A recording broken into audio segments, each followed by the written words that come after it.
Jesus Coffee, bon matin. Bonjour chers amis. Je voudrais vous parler de l'attitude qu'un chrétien doit toujours avoir. Cette capacité de toujours veiller, faire attention à vivre une vie qui plaise à Dieu. J'ai choisi un petit texte qui se trouve dans l'évangile de Matthieu, au chapitre 13. Un semeur sortit pour semer. Comme il semait, une partie de la semence tomba le long du chemin, les oiseaux vinrent et le mangèrent. Une autre partie tomba dans les endroits pierreux où il n'avait pas beaucoup de terre. Elle leva aussitôt parce qu'elle ne trouva pas un sol profond. Mais quand le soleil parut, elle fut brûlée et sécha faute de racines. Une autre partie tomba dans les épines.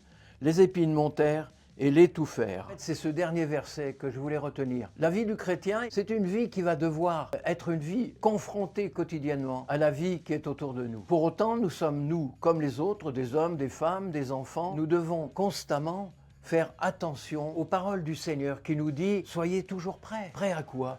À recevoir le Seigneur Jésus lorsqu'il reviendra nous prendre. Il faut éviter que les épines de la vie quotidienne puissent étouffer notre foi. Le grain qui est tombé a produit du fruit, mais en même temps que lui, les épines qui sont autour sont montées aussi et on finit par l'étouffer. Pourquoi ?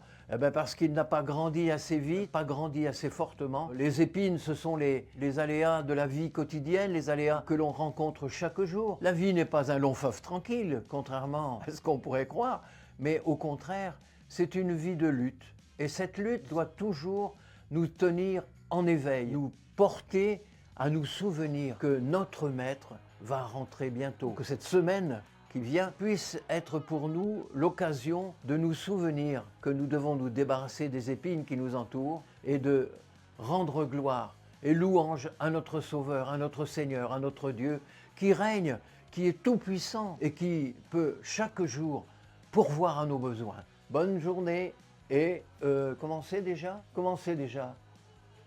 Source de vie, the church to be.